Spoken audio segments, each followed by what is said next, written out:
Simple Storage Service, which is also called S3, thankfully, because, man, Simple Storage Service is a tongue twister. It is a service that stores files. Although you can host files to end users, that's not all it's used for. S3 is sort of a catch-all service used by other services in AWS, like CloudWatch and Elastic Beanstalk, for instance.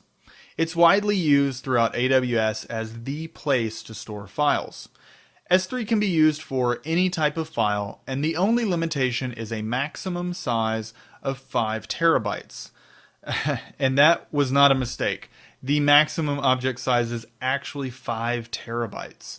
According to AWS documentation, I haven't actually tried this, the largest file size that you can upload in a single put operation is 5 gigabytes. But there are other methods to upload a larger object in separate operations.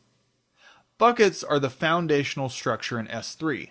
A bucket is your root resource to which you can add, delete, or modify objects.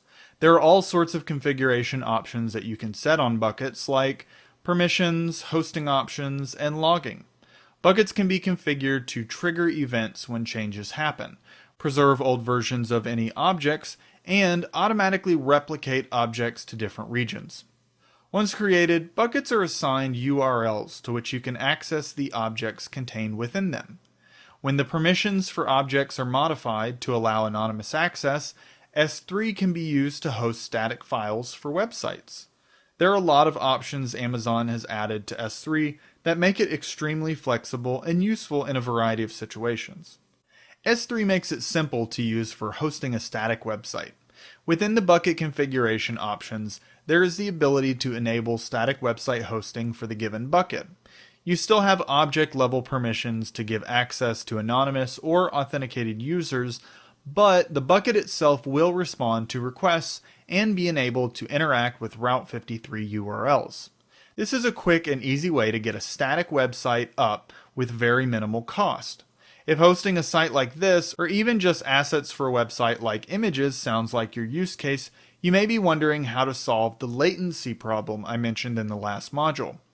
With S3, you can automatically replicate files to other regions, but AWS provides a better solution.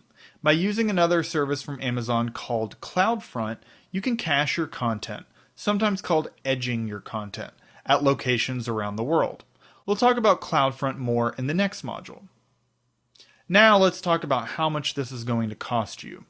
S3 is priced based on 3 aspects: amount of data stored, number of requests for objects made, and amount of data transferred. Prices are different per region, and base costs get cheaper as volumes go up. But here are the prices for the first tier of each in the Oregon region. Also note these prices are per bucket.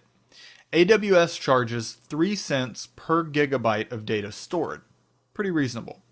Requests are basically half a cent per 1,000 requests.